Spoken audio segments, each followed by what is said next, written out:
Hey guys, welcome to the woodshed. So these Morrison tenons were made during our last timber framing class, but that's not what we're here to talk about. Today we're going to show you how to carve one of these guys. So if it looks familiar, the face is using one of my old stencils. If you have this stencil, and specifically it's the Jolly Face stencil, you'll see how we use a 1.5 inch block and make those guys. Let's get to it. Alright guys, like I said, this is the carving that we're going to be making today. So here's one that's not yet finished, and we're going to be using this stencil specifically. So it could be done using any of these stencils. This is the spirit face, the low cheek version, and then the higher cheek version. So I'm going to go with this guy. I tend to like that one and the proportions that it has, so I'm going to put these guys away. So what I did was I got a 1.5 inch block and I sliced it at a diagonal. This is 4 inches tall. So all I did was got my stencil, and you can see that the face is kind of right in the center, and that allows for a nice big St. Patty's Day hat. So don't worry, there will be links to all these products in the description, including which pencil I have. Yes, people even ask me for which pencil I use. I would say that any mechanical pencil would do just fine, or just a sharp pencil. This is a 1mm gap that we have in between those pieces right here, and I think a sharp pencil should get in there pretty easily, but this pencil has no trouble at all getting into those cracks. So all we're doing is tracing the stencil all the way around and in all the gaps that are in between as well. And if it comes out of place, if you can't hold it there just right, don't worry about it. You can always set it back on there. And there you go. There's half the face done, so we'll do the other side now.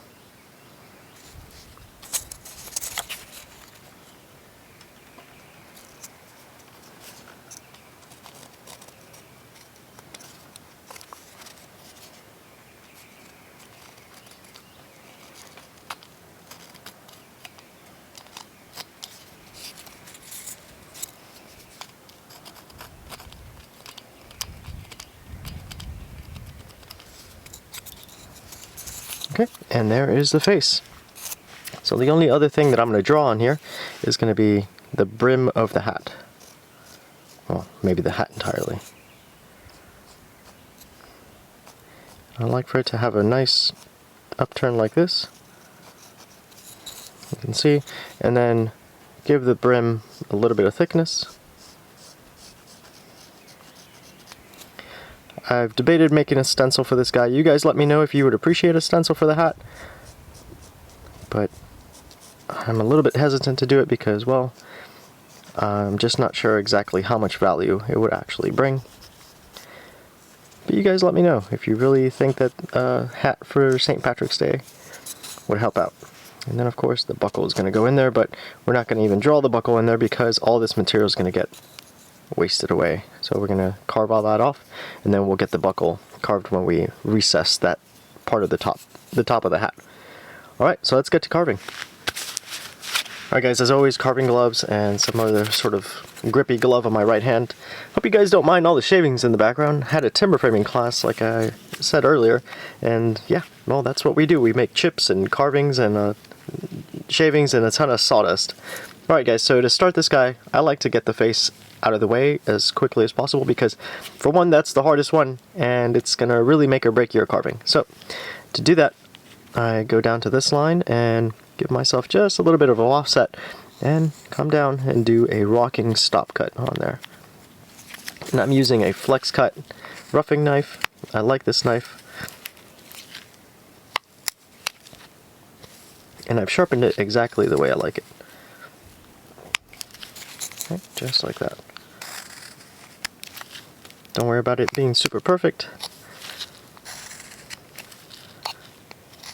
Remember, there's multiple stages to carving. There's the roughing section, and then there's the actual fine detail work. Okay, so now we're going to come up to this line right up here, sink our knife in, and do a series of V-cuts down to it. And that's going to give us the bridge of our nose. I'm going to go pretty far back.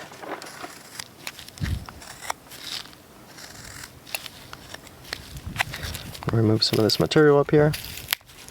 You can see if you had that buckle drawn on there, you'd be taking that part off entirely right now. So something interesting is happening with this wood right here. You can see that it's chipping, even though I'm technically going in the direction of the grain, but that's because there is a grain reversal right there. Okay, so I'm actually going to take this further back, right there. If you've seen my video on carving the $100 Santa with the 2-inch stencil, this is a little bit smaller and there's less material. So this is kind of a replication, a redo of the 1-inch version. So that's the smallest stencil that I have for the faces. Okay, so next I'm going to do is I'm going to take this line right here, I'm going to score it using my knife, and I'm going to go perpendicular to the back. So my knife is not coming in at an angle perpendicular to this face, it's coming in perpendicular in this direction. Hope that makes sense to you guys. So right here and all the way to the top of that bridge. So like this. Okay, and all I'm doing is I'm going to take out that sliver right here. So same thing on the other side. Perpendicular to the back of the wood. Now I can take off this chunk of wood right here. And like always, one side of the face is going to give you more trouble than the other, so I'm going to start off with the more difficult section for me, which is this side.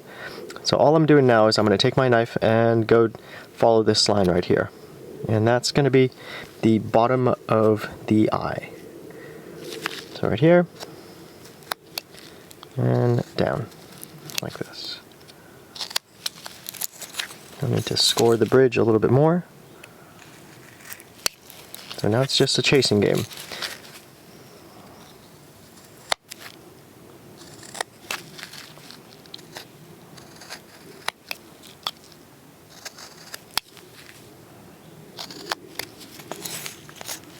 Okay, now I'm going to do the other side. And my goal here is to make them equal.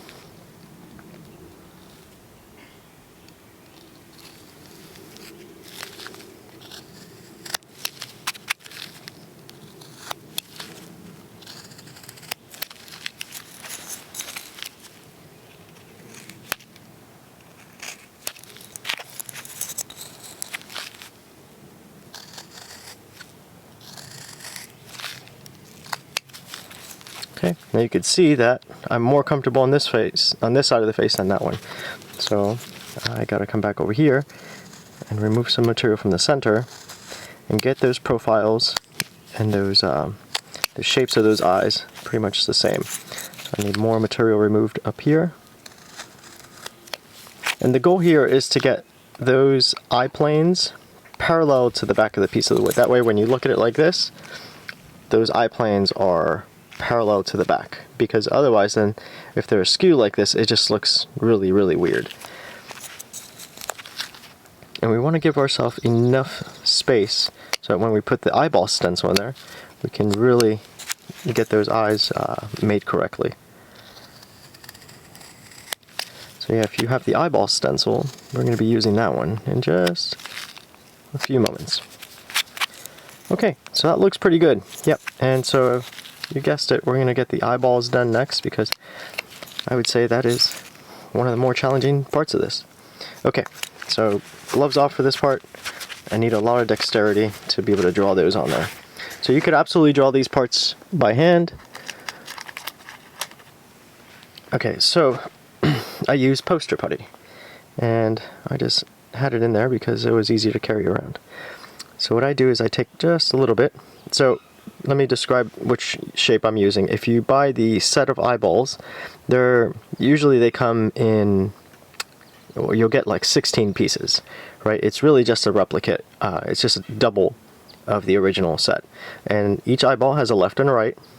And if you can, well, let's hold these the other way, like that. And yeah, so this is the second smallest version. So there are 4 different sets. There's 2 that are meant for the 2-inch version, and there's 2 that are meant for the 1-inch version. And this is the second smallest one. There's a completely, like, one that's really, really small, and then there's this one that has a little bit higher arch. And I like to put a little bit of poster putty on there. You'll think that you have just a little bit, and then you put it on there and you're like, well, actually I need way less than that. So let's go ahead and take that down as much as possible. Whee. Okay, so that's good right there. Goodness.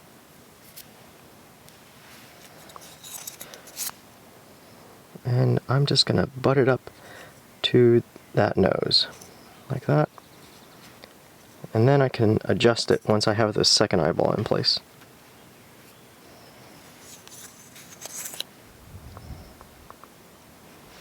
So if this is too much trouble for you, that's fine, just go ahead and draw it by hand. But this kind of gives me even just a little scratch of a similar size of eyeball helps me out. So now I can see that, hey, that's the profile that I need. So just very lightly hold it in place and make your lines on there for where the eyeball is.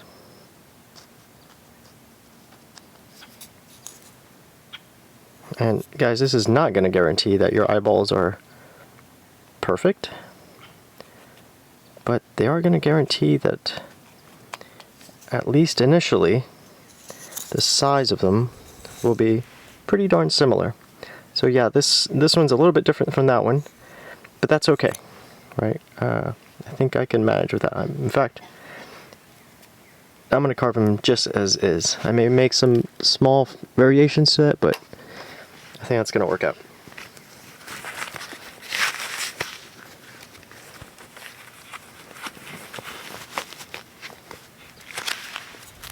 Alright, so to carve out these eyeballs, so you guys can see what's going on in there.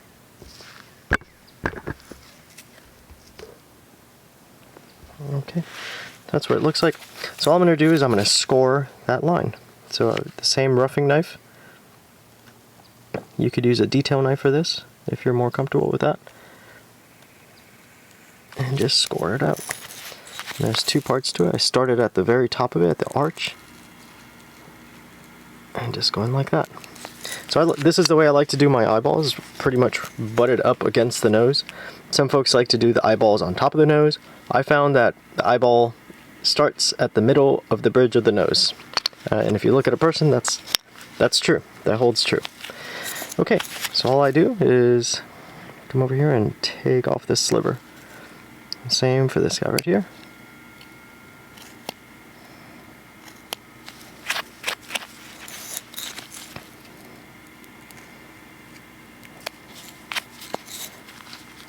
Okay, there's not much to it. Just that.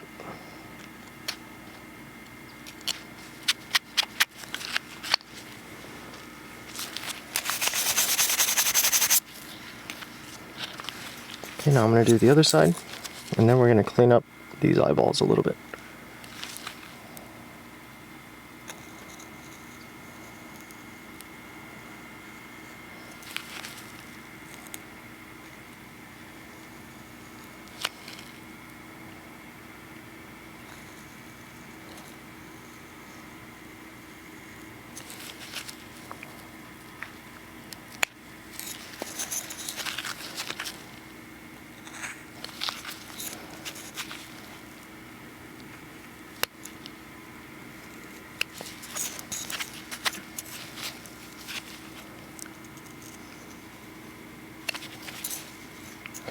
Those look pretty good.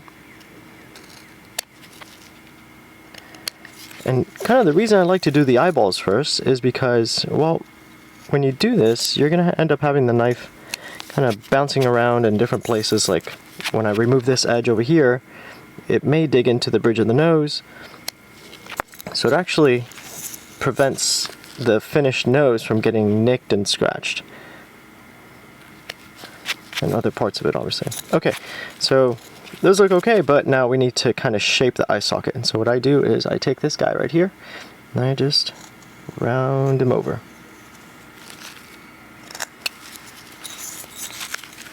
Same thing over here.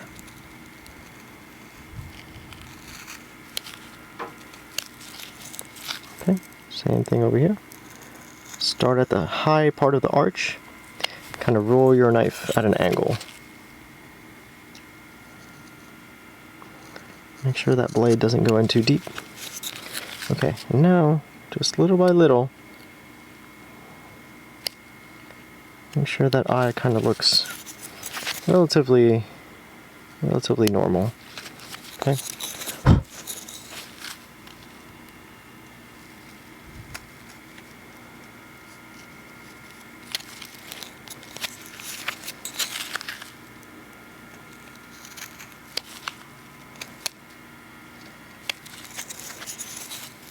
Okay, I would say that looks pretty good so far. Maybe this guy needs a little bit of an eye socket extension over here. Okay. This eye is a little long. Alright guys, I'm going to call it on that. Alright, so now let's get going to the rest of this guy. So obviously we took off our forehead right here and our mustache.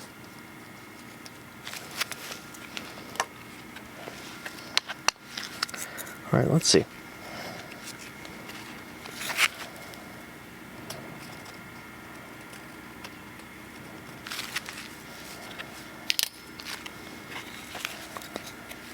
Alright, so now I'm just using a V tool and I'm going to trace out the face, the mustache, and the brim of the hat. So I'm going to start at the brim of the hat. And I'm going to do the lower one first. So I'm going to trace essentially right on the line. As close as I can, keeping that line in the center of the V tool.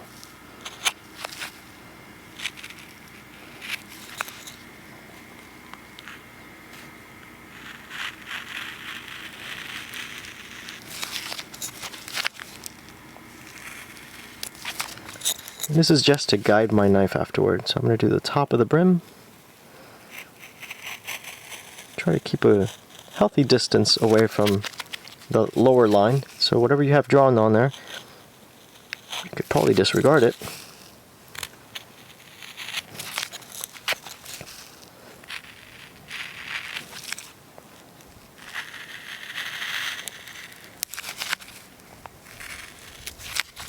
Alright, and now let's do this face. So the same thing. So in this case, I'm actually going to stay slightly on the outside of the face. And that's because we're going to reduce it significantly with a gouge. Okay, but on the cheek section and the mustache section, just go ahead and trace the line.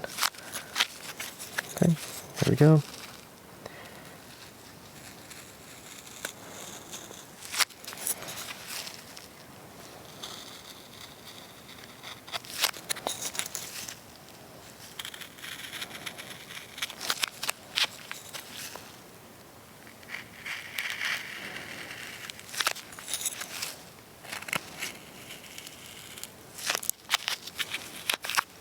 Okay, same thing for this side of the face.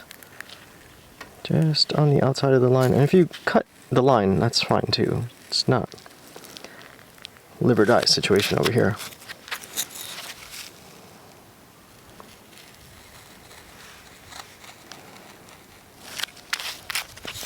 Alright, well that's looking much better. Nice. Okay, let's put this V-tool away for now. So I use corks to guard all my tools. It was a tip by Van Kelly and I ran with it.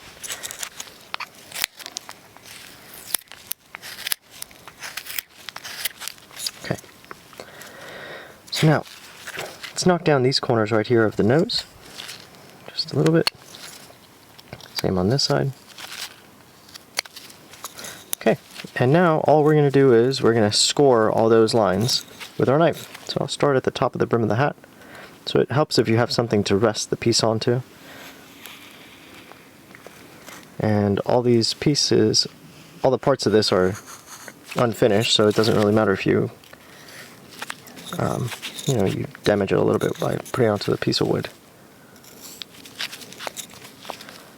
Okay, same thing for this part of the brim.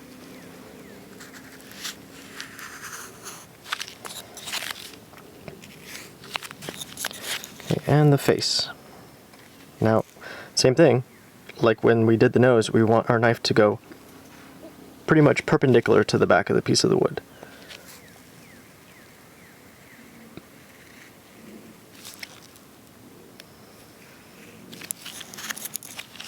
Okay.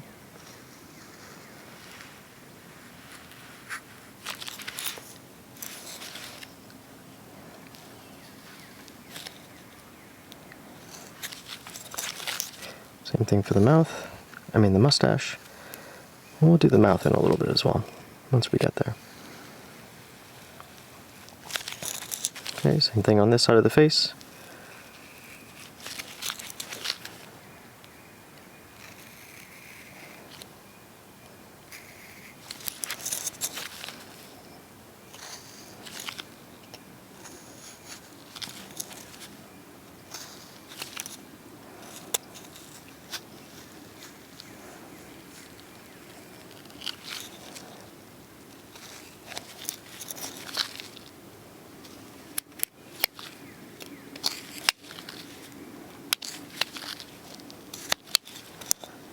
Okay, now I'm going to start to remove some of that material, and here's the name of the game, is depth. So, in carving, depth is going to be your friend. That's how you're going to be able to get a lot of character into these guys. Alright. Now, obviously, for this part right here, where it's curved, it's very difficult to get in there, so I'm going to do a couple things first. First, we're going to draw the hairline, especially up here near the hat. So all I like to do is take it like this, and it's just rough for now.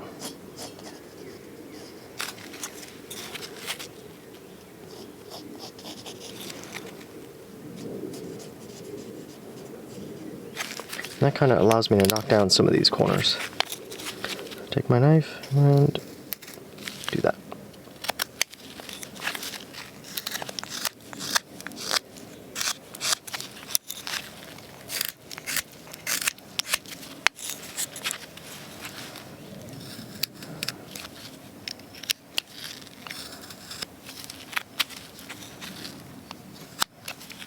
There we go. Well, you do the same for the hat, but I want to leave some material there just for strength. So now we're going to remove that material around the face. And before I get started using that gouge, I'm going to go ahead and make sure that those lines are nice and deep. Because the gouge removes anything that's loose around it, but if it's not loose, meaning if it's not well scored, it's just not going to cut it. So it'll make a big mess of stuff, and then you'll have to come back with the knife anyway. So it's best to have nice deep score lines before you get to that gouge.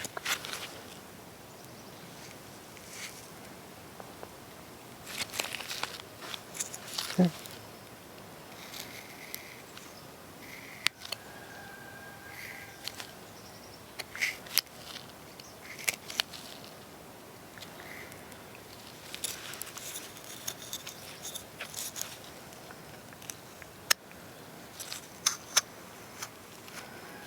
Alright, let's give it a try. So this is a number 7. It looks like a 3/8 of an inch, maybe even half an inch. It's the one that comes with the Flex Cut starter pack. Anyway, so all I'm doing is taking my gouge and running it along the side of that face, along the mustache as well. You can see it just peels away.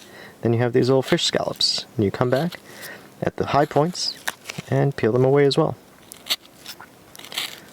Now we want a lot of depth around the face and the mustache as well. And don't worry, there's plenty of meat there to make a mouth, and the mustache is not going to stay like that anyway. But I like to do this part before I do any of the other shaping, just because it's kind of good to get the hard stuff out of the way.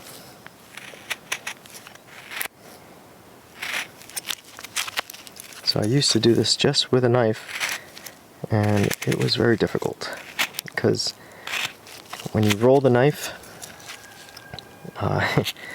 well, it turns out you don't have very much control, and then you have a lot of grain changing direction.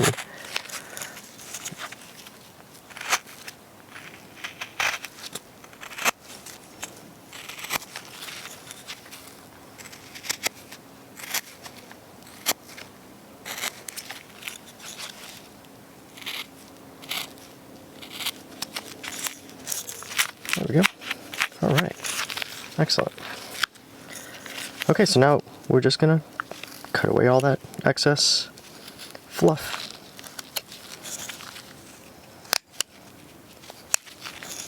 Okay, same thing here on the face. You can see it wasn't quite deep enough.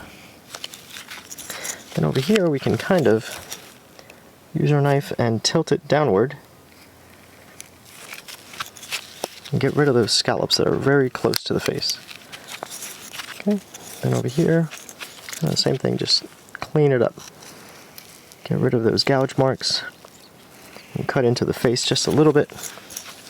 And that's why we use the V-tool just off the face. Alright. I think the rest of that material can be cleaned up a little bit later. Okay, so now let's move on to the forehead. So same thing with this guy. I'm not going to use the gouge, I'm just going to use the knife. Move that forehead in. And then the temples, I'm going to bring those in as well.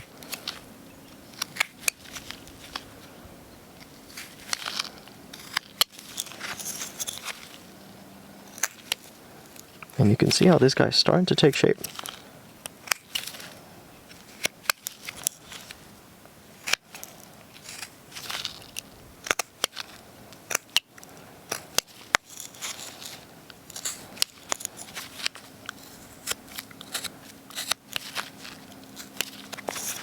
Alright, look at that.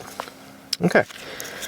Still have a lot of work to do, but feeling pretty confident about this.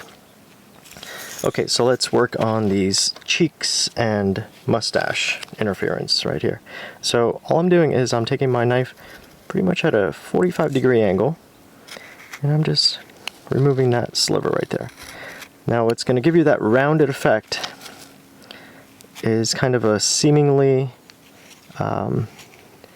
you got to remove all the flat parts. What I'm talking about is that right there. All that flat stuff right there needs to come out. So we'll kind of work it a little bit. We'll take a little bit here,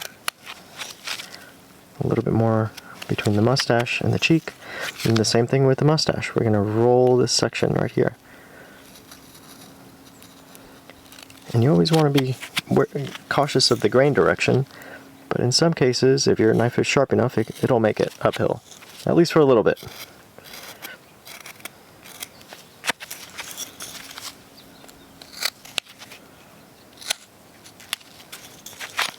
I should really start saying that if your knife is polished enough, because there's a really big distinction between sharp and polished.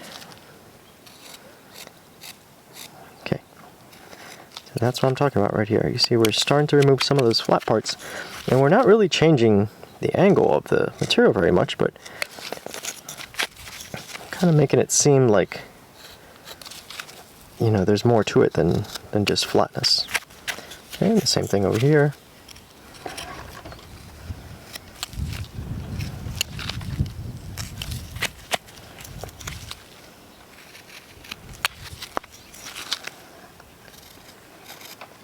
Should just be able to shave that off like that.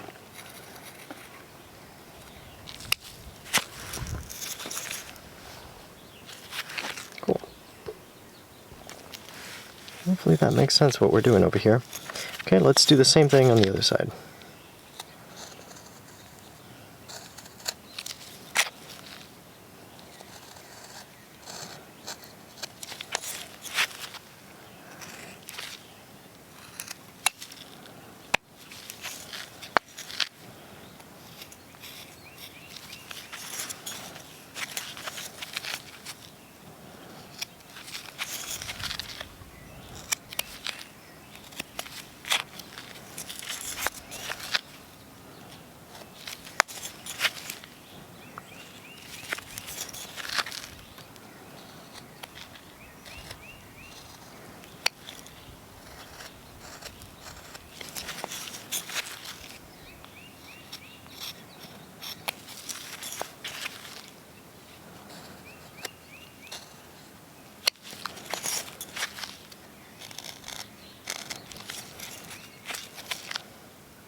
And if you want more roundness, make that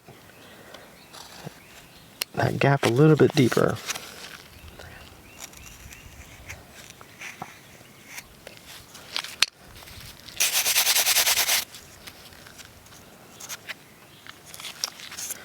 think this nose is a little bit, doesn't match the other side.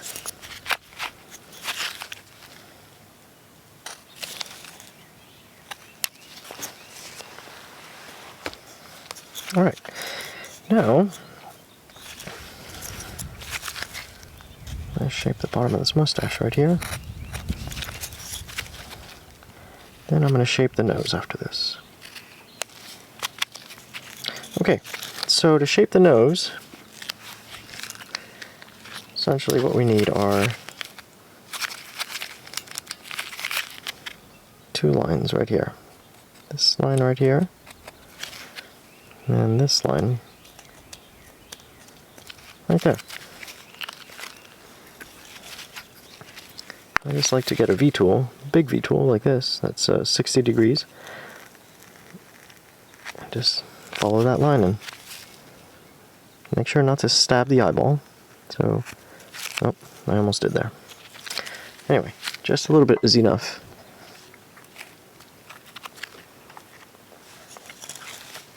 And now I score it with my knife and remove the material on the top. Score it again. Move that material.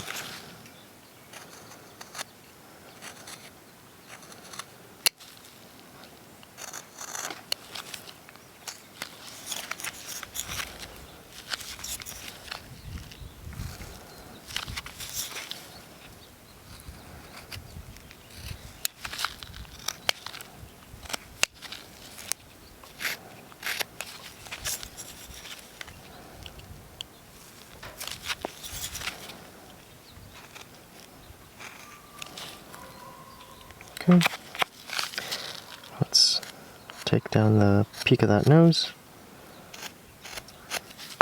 Just kind of round it out now. Right there. Peel the cheeks away a little bit from the nose if you can. Just kind of get rid of any of the hard edges.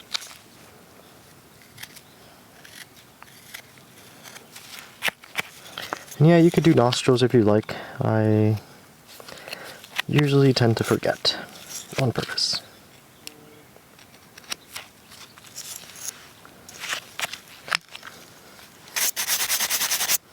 Alright, that looks pretty good. Okay, so that's a good looking face so far. I would say that the next thing is to get this number 7 right here and give him a little bit of an indentation in the center right here. And then come back with the V-tool, give him some eyebrows. So I like this file V-tool because it's super sharp and has basically zero tear out. I say that as I get some tear out right there. So, interestingly, sharpening these guys is a bit of a chore, but you could strop it, and the best way that I found is making a little piece like this. So it's a piece of leather, and I shaved it at a 45 right here. All I do is I put it in there and just run it down that valley right there, just like that, just a couple times. Then I can use my regular strop. Get the middle. That's pretty much all it needs. Let's see if the other side is any better. And of course there's going to be difference in grain direction, so this is not a reasonable comparison. But I promise you that strop definitely does work. Anyway, that looks pretty good, yeah. So they are cleaner on this face than on that one. Anyway, take my word for it, it works. Trust me, I'm a used car salesman. Just kidding, I don't sell cars. Okay, so now let's do this hat. So first, let's make sure that the drawing kind of looks okay. Yeah, it looks alright. Before we get too carried away with it.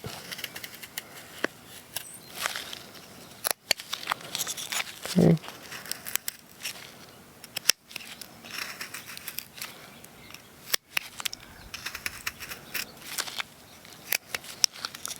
Okay, does that look adequate? Yeah, let's not take it all the way to the line. Let's give ourselves a little bit of room. Okay, that looks good. Let's knock off these edges. Okay, let's shape the top. So I'm going to just remove from the back over here. I want to get rid of all that end grain. Okay, so it's your choice whether you want to round it over, how you want the top of this hat to kind of look, but I like a little bit of an indentation in the center. I think this guy has an indentation. Nope, this guy's rounded. This guy has an indentation right here, so it looks nice, I think. Yeah, change direction if you need to. Just be careful when you're cutting this stuff.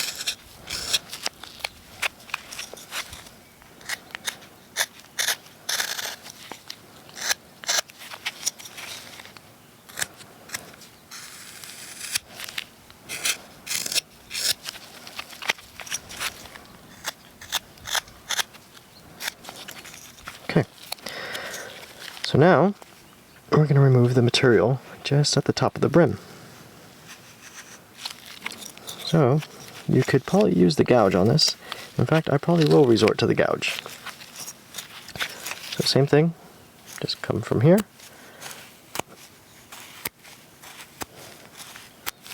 This one I could take longer strokes.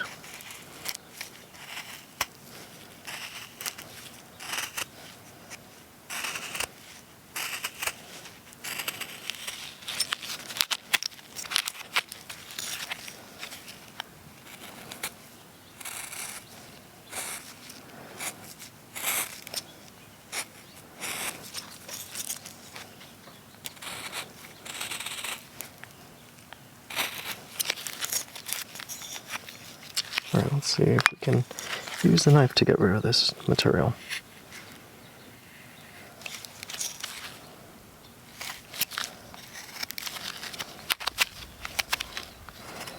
And then let's clean all that up. It's these curves that are giving us a little bit of an issue right here. So if you don't want that problem, make a straight brim.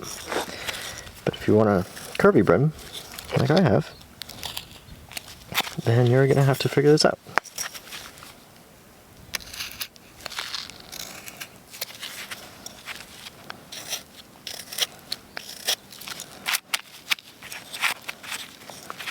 But it's not so bad. There we go.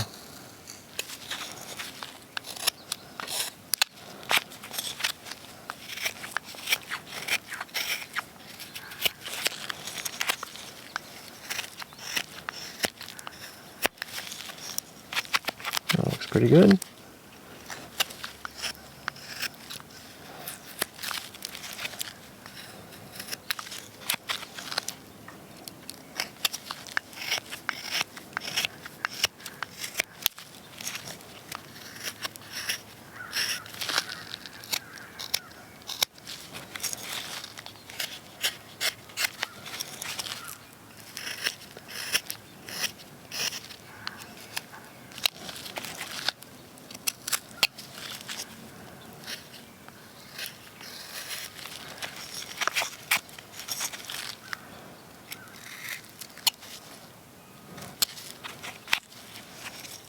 Alright, now let's go ahead and draw that belt.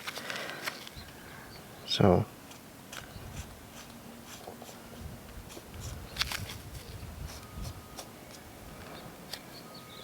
probably want it higher than that.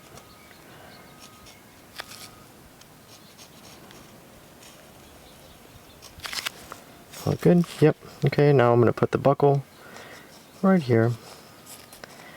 A bit of a whimsical buckle. I don't want it to be too flat, too straight. I like for it to be kind of a goofy shape. Almost like a Mad Hatter buckle. Okay. And then do the center where the belt passes through.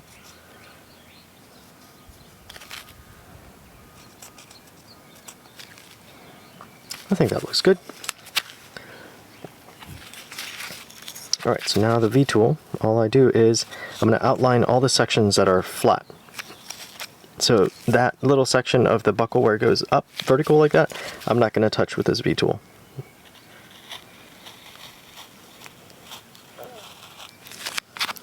Like that.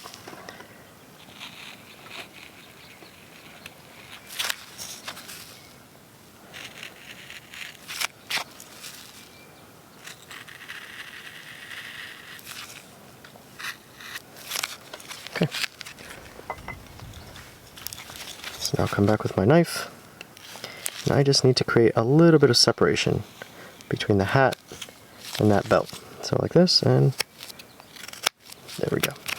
Now I can just shape the contour of the hat to make it look like it's behind the buckle and the belt.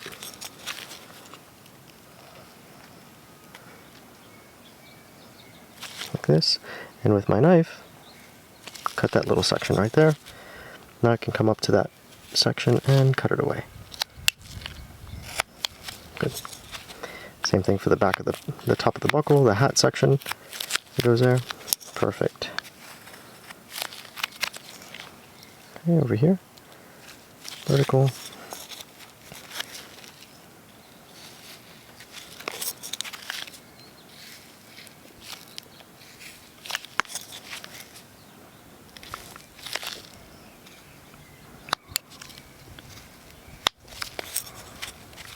Okay.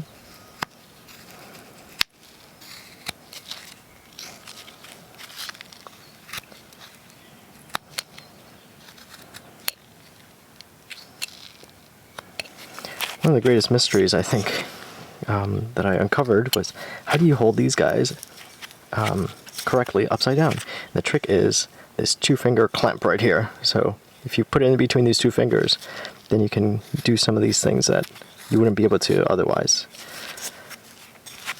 Okay, so let's do this section right here. So I'm just going to score it with my knife lightly. Right there and right there. And slice it away very gently. Not taking away the buckle, just the belt. Same thing on the other face. Okay, and now let's do the buckle itself. So right here, right there, pretty much doing that entire square.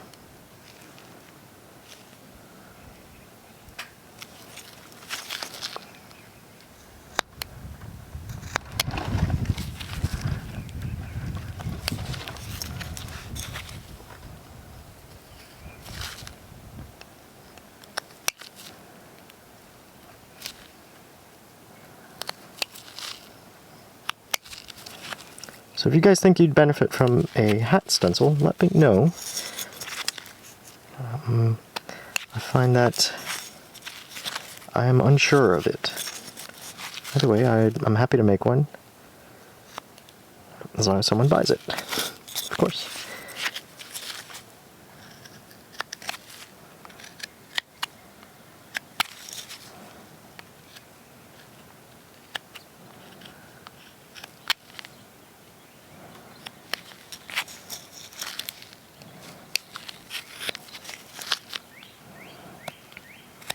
Okay, now I'm just kind of smoothing those edges up. Just a little bit. And taking off all the pencil marks that are still there. Of course, you can always just come back with like some sandpaper or something and get that smoothed out as well. And then, obviously, fix the surface of this hat so that it looks a little bit more natural. Or smoother, or whatever. You know, but I hate to leave these original flat surfaces of the wood from when it was processed, you know, wherever you buy it from. But some really fine grit sandpaper, like 220 or something, not super fine grit, but 220 is perfectly fine, maybe even 180. But I find I use a sponge sandpaper, and it's all I need. I think I've had that for a couple years now, and works great. Like, I'm not sanding cabinets or anything, you know, just giving these guys a quick pass, just to kind of buff out any of the really big sharp edges, you know, and any of these small pencil lines. Okay. Oh, all right. You guys almost fell on me there. Good. All right, so now we're gonna go over to the beard. So to do that, I'm gonna remove as much of the material down here as I can, getting down to over here. So bear with me. Use my chainsaw of a knife over here. And this is a good point when you'll realize if you need to strop or not, because if your knife has any nicks in it or anything like that, when you make these long cuts like this, you'll see them come out in that grain right there. So you'll say, "Oh shucks, what is that?" And it's because you have nicks in your knife. And guys, a strop is like magic. So, to my understanding, the leather, so most materials, if you're not a engineer or whatever, most materials can go some form of deformation. And usually that's called plastic deformation. And my understanding is that the cellulose in the strop plastically deforms the metal and reshapes it. And it doesn't do so by melting it or anything like that. It's just kind of an interaction that the cellulose in the strop has with the metal. Okay, cool. Alright, so a couple things. So you can see I'm almost at the bottom over here. I might take that down because otherwise it might be hard to get out. But I'm going to draw my mouth right now. And, you know, if you want a bigger mouth, draw a bigger mouth. It's fine. Yep. Let me see. This one I might just take to the line because that's a pretty big mouth for such a small face. Okay. So I just use my V tool and trace that guy. Okay.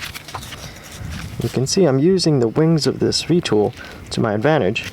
So now I get to I've removed a lot of that material south of the mouth with the V tool. So I could almost leave it like that, but I want to clean it up just a little bit more. So like that. Like that.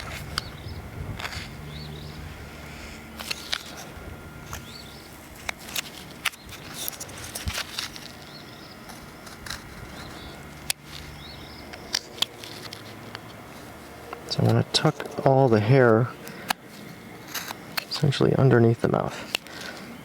Then I want to, let's see, it looks a little long right here for me. So that's the thing, you can always take it down. You can't add it back. But you can always start over. Sorry, that's a terrible joke. Alright, so I scored the inside right there, and now I'm just going to take my knife and do that, separate it. See, now we're just cleaning it up, little by little.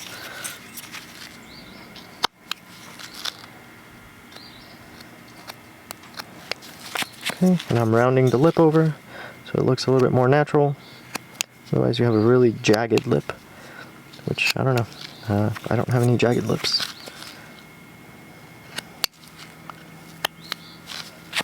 Okay. Looks pretty good. Oy. It's one of the problems of using this large roughing knife, is that when I do small stuff like that, it can get a little difficult. Okay. I'm pretty happy with that. Okay, now, pretty much the end here. Let's figure out what we want to do with this hair and the mustache, or beard, I mean. So something like this. Oop, not like that. Like this.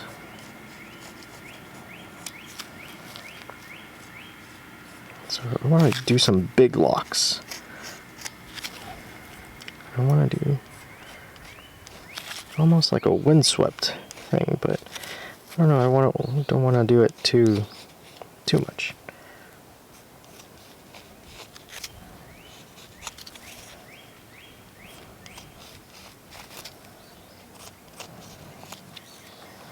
Yeah, I think that'll look good. And then how about there's a chunk missing right here. That'd look kind of interesting.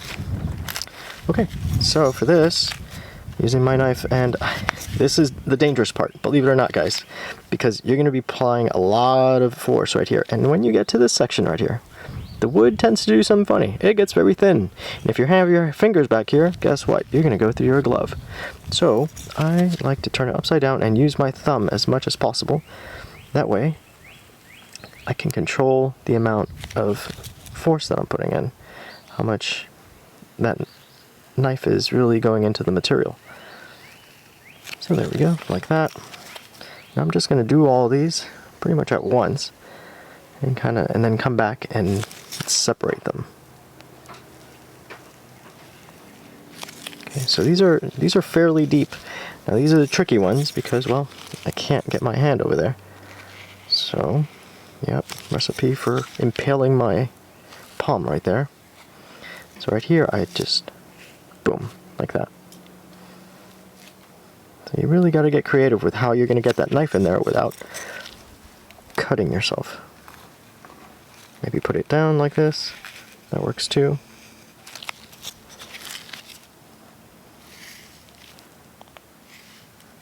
Okay.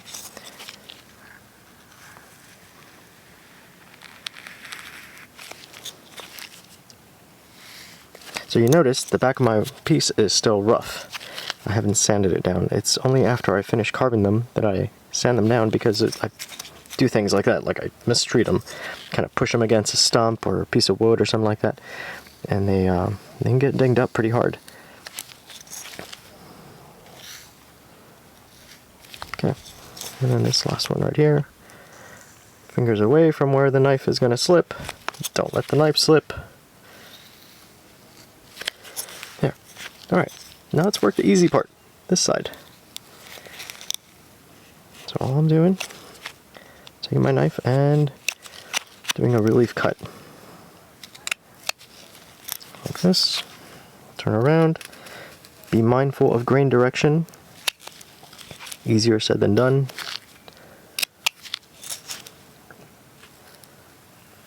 Like that.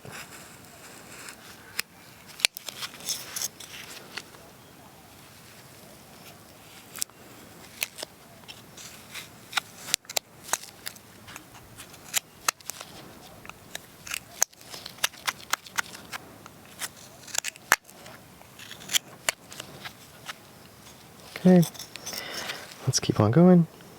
You can see how those locks are starting to form. Dangerous stuff.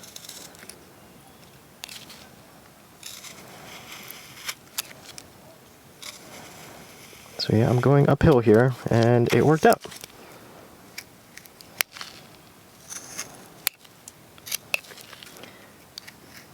It's weird, you might be going uphill in one direction, but you're going downhill relative to another direction, and who knows which one will prevail.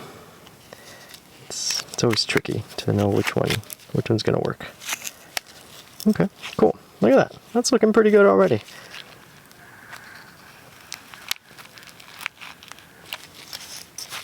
Let's do the rest of this guy.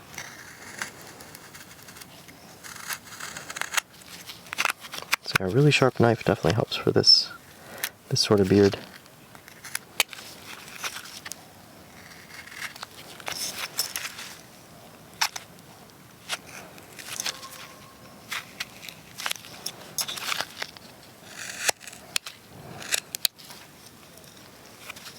Okay. I think for this, I'm going to take my V-tool. Let's see if we can get it to work out over here. Get that big chunk out. Not from the back.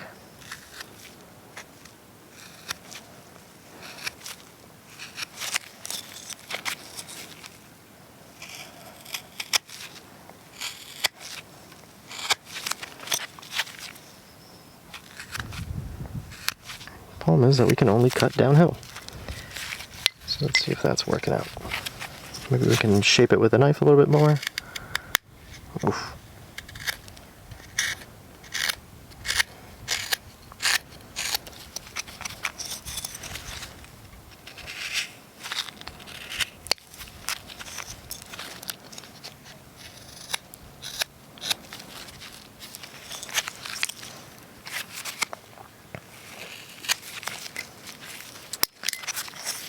I think that's as good as it's going to get there. So what we'll do is, there we go. Perfect. Okay, let's finish off with these guys.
Okay, let's pull these in a little bit so they look a little bit more natural, perhaps going underneath the hat, as opposed to just flopping out there like big old ears.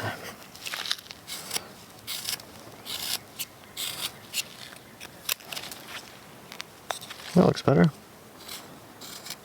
Maybe took that one in just a little bit too much.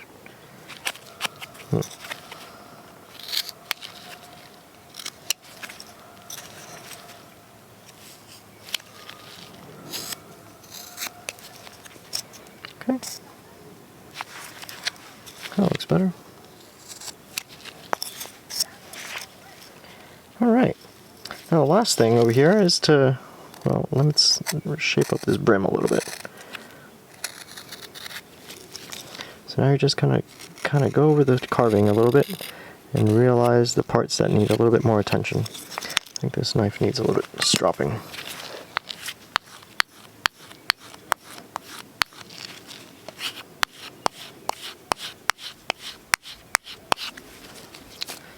Yeah, it's definitely seen a lot of abuse right now. Okay.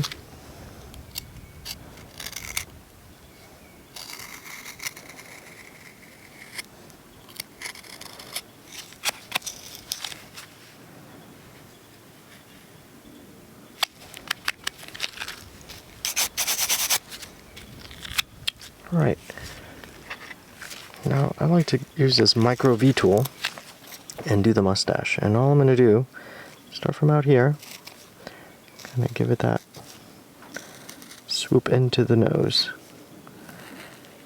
and when I get to the middle I kind of stop, go the other way, and make sure that they're nice and even looking. Not too even, otherwise it definitely looks fake, but just enough that it's not too irregular. Okay? Then turn it upside down. Do this section right here. Right there. Careful not to let the V-tool slip too much. Otherwise it'll jam either into a cheek or into the mouth. I think I did that just now. Okay, but that's looking pretty good. Okay, and well, guys, yeah, so the only thing that I would do here is take my piece of sandpaper, like I said, and clean this guy up a little bit. You can see that he has some black on the nose over here, but otherwise, I would say that this guy is done. And there you have it. This guy looks fairly similar to him. Of course, your no two beards are going to be the same, but there you have it. One little St. Patrick's guy using this stencil right here. So if you guys have any questions of where to find these, they'll be in the description. And the dimensions for this, remember, are 1.5 inch block. That is 4 inches tall on the diagonal. This is the smallest jolly-faced stencil. Be sure to give them a try, and I'd love to see what you guys carve. Alright guys, thanks for watching.